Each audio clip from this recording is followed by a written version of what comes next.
Et bonjour à tous et bienvenue pour une nouvelle vidéo. Alors aujourd'hui on va parler du yoga et du tantra rapidement là parce que bon, il serait temps de remettre les pendules à l'heure à ce niveau-là aussi quand même, hein. Ça serait bien. Alors, voilà, des fois il y a des gens ils disent ah ouais en Occident j'ouvre une salle de yoga, l'autre il va faire son tantra. Alors oui, ben non. Comment expliquer en fait vous savez j'allais dire le talent, ironiquement parlant, mais je sais même pas comment appeler ça tellement ça me blase, mais la connerie, pour être direct, des Occidentaux, c'est qu'ils vont quelque part, ils prennent un concept dont ils saisissent absolument pas les tenants et les aboutissants, et après ils essaient d'en faire un remix dégueulasse chez eux en gardant le nom d'origine. Mais non, en fait, c'est pas ça. Quand par exemple vous faites du yoga, non, c'est pas la gymnastique, voilà, avec des exemples comme ça. Bon, là, j'ai pris celui-là, mais il y en a plein, hein, parce qu'il y a il y a foule de bouquins comme ça maintenant, de séminaires, de trucs, je sais pas quoi. C'est pas 100 postures anti-stress conseils, je sais pas quoi, à pratiquer partout. C'est pas ça le yoga, hein. Le yoga, c'est une discipline spirituelle, hein. Là, on parle de, oui, de relié au divin, hein. Il y a plusieurs types de yoga d'ailleurs, parce que là, c'est pareil, le dit yoga attitude, c'est bien, mais alors moi, je connais pas dans la tradition yoga attitude, hein. Dans la Bhagavad Gita, vous trouverez pas le terme yoga attitude. Je vous le garantis. Je l'ai lu qu'une fois, mais je sais. Là, je suis sûr de moi, pour le coup. Yoga attitude, ça n'existe pas, hein, en Orient, dans la tradition spirituelle. Ça, je le sais. Je le sens, voilà, je le sais, je le sens, il se fout de moi, hein, comme disait... putain, c'était qui déjà? Vita, ouais, non, voilà, Diam, c'est ça, ouais. Ouais. Je le sais, je le sens, il se fout de moi, ouais, bah voilà, c'est ça, là. Et un peu. Donc, oui, non, non, ça n'existe pas, yoga attitude. Il y a encore Karma Yoga, je connais, Bhakti Yoga aussi, Agni Yoga, Raja Yoga, qu'est-ce qu'il y a d'autre encore? Hatha Yoga, voilà. Ça, c'est un peu, d'ailleurs, l'Hatha Yoga, c'est un peu de là l'Occident qui a pris une espèce d'interprétation de l'Hatha Yoga, surtout parce que c'est celui-là où on fait plutôt les postures. Le plus en général. Sinon, il y a quoi d'autre? Oui, Bhakti Yoga, Hatha Yoga, et encore, mais moi, je sais pas tous en tête, mais il y en a au moins une dizaine, voire plus. Peut-être même 18, je crois. Il y a 18 yogas à peu près. Vous me corrigerez d'ailleurs si vous passez dans le coin et que vous connaissez mieux que moi sur le sujet. Mais il n'y en a pas qu'un en tout cas, ouais. Il n'y en a pas qu'un seul déjà de yoga pour commencer, et ça désigne des disciplines spirituelles qui sont un ensemble de disciplines spirituelles qui peuvent se pratiquer des fois en plusieurs ou séparément. Ça dépend, je vais pas rentrer dans les détails. Mais c'est pas la gymnastique de salle en tout cas. C'est pas vous prenez un tapis, vous faites des positions, j'ai fait du yoga. Non, c'est pas ça. Ça s'appelle de la gym. C'est bien aussi, hein. Moi je suis pas contre la gym, hein, si vous voulez, je suis pas anti-gym, mais c'est pas du yoga. Pour vous donner une idée, ce qu'on appelle un yogi en Orient, c'est ce qu'on appelle un mage en Occident. Donc voilà, c'est pas un mec qui fait du flex sportif, machin, je sais pas quoi, hein. C'est bien un gars qui est engagé dans une voie quand même spirituelle qui vise à comprendre une loi universelle et à maîtriser certaines pratiques. Voilà. Bon, après ça reproche plus d'un mage mystique que d'un mage hermétiste, à pour en parler, mais c'est un mage quand même. Voilà, un mage d'Orient. Donc venir me dire ah ouais le yoga ouais non mais moi j'ai rejoint un cours de yoga une salle de yoga non en fait non t'as pas rejoint un cours une salle de yoga en France puisqu'elle a quasiment pas déjà ça existe presque pas ce que tu as rejoint c'est un cours de gym c'est très bien qu'à l'appellation yoga pour attirer les gens qui sont attirés par l'exotisme parce qu'aujourd'hui c'est ça on vend des trucs sous fausse appellation et voilà, ça marche du tonnerre parce que les gens n'y connaissent rien, et que vu que ça fait exotique et nouveau, au lieu de dire salle de gym, on fait salle de yoga, comme ça c'est plus vendeur, c'est bien, ça passe mieux, et au final tu payes plus cher pour un truc de gym, voilà. Mais c'est pas du yoga, voilà. Si ça n'a jamais été du yoga, ça n'en sera jamais. Le yoga, si vous voulez rentrer dedans, vous rentrez dans une voie spirituelle là. On parle de carrément autre chose, là. On n'est plus du tout dans le sportif, dans le gym, dans la gymnastique, voilà, on parle d'une voie spirituelle, voilà. Donc en lien avec le divin, j'insiste, hein. Voilà. C'est autre chose. Et là, croyez-moi qu'il vous suffira pas de pratiquer l'écoulement, enfin vinyasa, voilà, ou je sais pas quoi d'autre, du yoga occidental, j'en sais rien, voilà, et toutes ces conneries.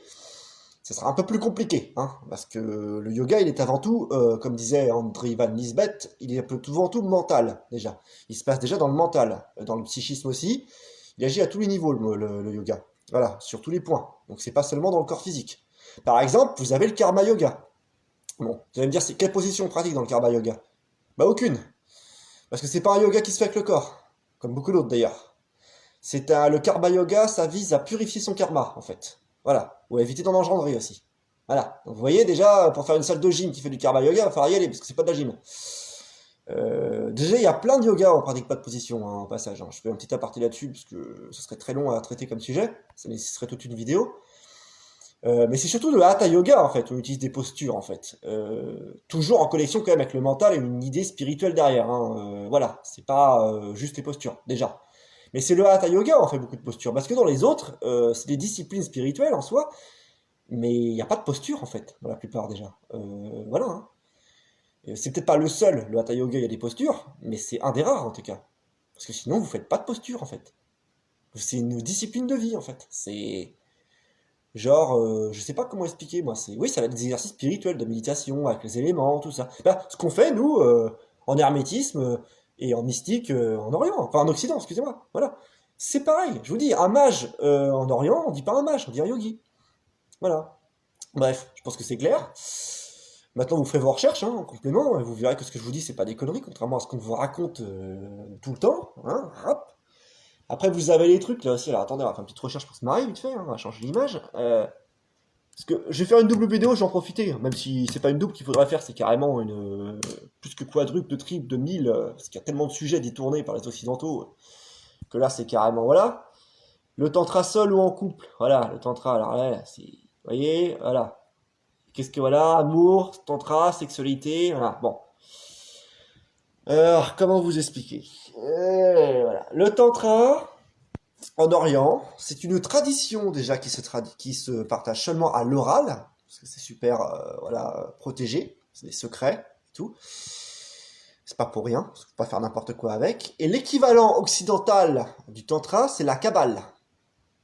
Et vous allez me dire, mais quel rapport avec le cul? Ben, il y en a pas. Alors, effectivement, dans la kabbale, oui, il y a des petits chapitres qui traitent de sexualité. Comme dans tout le système spirituel et magique authentique d'ailleurs. Hein. Mais est-ce que le tantra, c'est des pratiques sexuelles uniquement? Absolument pas. Ça, c'est une déviation de l'Occident. C'est purement interprété par l'Occident. Il y a quelques gourous de merde aussi de l'Orient, faut bien le dire. Parce que là-bas, il y a aussi des trous de balles qui font du chiffre en arnaquant les touristes et notamment les gens qui connaissent rien. Parce que là-bas aussi, ils ont été impactés par l'Antéchrist et compagnie. Donc oui, effectivement, il y a aussi sur place des enfoirés qui disent que le tantra c'est sexuel pour abuser des autres, c'est connu, des sectes et des machins. Mais l'Occident a interprété ça comme ça en mode ah le tantra bah c'est du cul, on va pouvoir se faire plaisir. Donc en gros quand Martine dit qu'elle apprend le tantra parce qu'elle a envie de se faire péter la rondelle, on va dire clairement les choses de façon exotique avec des positions spéciales, c'est pas du tantra. Voilà, faut le savoir ça. Alors Martine a le droit de se faire décalquer la rondelle à la façon voilà de la façon qu'elle choisit. Ça je ne le remets pas en question. Voilà, avec des positions exotiques, si ça peut la plaire et la faire jouir d'une certaine façon, ça je ne le remets pas en question non plus, chacun est libre, mais ce n'est pas et ça ne sera jamais du tantra. C'est juste ça, voilà. Maintenant c'est sûr que ça fait plus, comment dire, voilà, plus stylé de dire je fais et je pratique du tantra avec mon chéri, plutôt de dire que j'ai envie qu'il me démonte comme une chienne dans certaines positions spécifiques.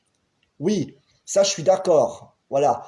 Le problème c'est que, bon, comment dire, faut arrêter aussi de jeter des sciences dans la boue, des sciences spirituelles, parce que le yoga c'est une science spirituelle. Faut arrêter de traîner ces termes-là dans la boue, au bout d'un moment aussi, je veux dire. Et il faut s'assumer tel qu'on est. Quand on a envie de jouer au Kama Sutra ou je sais pas quoi d'autre, et encore, ça, même ça, je suis même pas sûr que ça a été bien interprété, par les occidentaux là encore. Passons, il y aura tellement à redire. Bref, quand on a envie de se faire plaisir, on n'est pas obligé de s'inventer tout un truc exotique à côté. Hein, on peut très bien le dire, moi j'ai envie de faire des trucs spéciaux, voilà, avec mon chéri j'ai envie de baiser, de une façon qui n'est pas les façons ordinaires, et changer un peu, voilà, faire des variantes. On a le droit, hein. Bon, avec les conséquences que ça a aussi de se montrer dans la luxure, évidemment. Parce que ça a des conséquences, comme tout. Mais bon, chacun est libre de faire ses choix, et d'en assumer les conséquences aussi. Maintenant, cela dit, c'est pas la peine d'aller souiller voilà, un terme spirituel avec ça. Voilà, c'est tout. Parce que si vous voulez qu'on respecte votre façon d'être, parce qu'il y en a plein, ils sont là, ouais, moi j'aimerais bien qu'on respecte ma façon d'être, et c'est bien, oui, mais respectez les autres aussi, en fait. Parce qu'au bout d'un moment, quand vous réduisez le yoga à de la gymnastique en salle, alors que c'est une voie spirituelle authentique. Et quand vous réduisez le tantra à un simple truc de cul, parce que vous avez, faut le dire clairement, voilà, vous vous respectez pas, en fait, là. Vous n'êtes pas vraiment dans le respect. Donc, au bout d'un moment, moi, je veux bien qu'on respecte vos trucs chelous, là, mais il faut aussi respecter les disciplines des autres. Ça peut être bien aussi. Ça peut être intéressant. Plutôt que de propager des conneries, donc il faut s'informer un minimum. Donc voilà, on va s'arrêter là parce que c'est pas une vidéo que j'ai envie de faire durer 1000 ans. Mais déjà, vous avez deux exemples que faut chercher un peu avant de dire des conneries. Parce que le tantra, vous avez aucune idée de ce que c'est pour la plupart en Occident. Même moi, je n'en connais qu'une petite partie.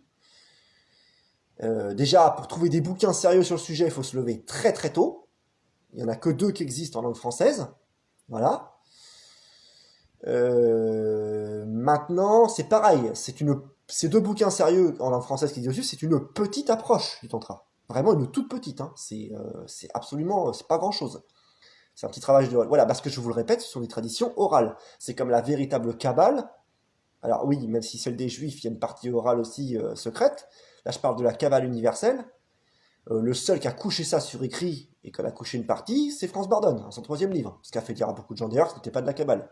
Erreur, mais bon. Ça se comprend, vu comment est-ce qu'on a représenté les choses. La véritable Kabbale, elle n'est pas écrite. Elle est traduite oralement. La plupart du temps. C'est très rare. Et si elle est écrite sur des manuscrits, croyez-moi qu'ils ne sont pas ouverts au grand public. Hein. Je peux vous le garantir. Et il en est de même pour le Tantra, parce que c'est l'équivalent oriental de la Kabbale. Voilà. Donc, sur ce, on va s'arrêter là. Hein. Et puis moi, je vous dirais toujours, hein, comme je voulais pas cesser de vous le répéter, travaillez votre discernement. C'est vital à notre époque, hein, si on veut éviter de dire des conneries, de passer pour un con et de faire n'importe quoi. Parce que là, on est noyé dans un océan d'ignorance, et c'est vrai que si on ne commence pas à en sortir en ayant envie, enfin, je veux dire, de commencer d'avoir la volonté de vérifier les sources et ce qu'on nous raconte, ben, on va tourner en rond longtemps, moi je vous le dis. Voilà. Sur ce, ben, bonne journée à tous et bon courage, et puis peut-être à la prochaine pour une prochaine vidéo.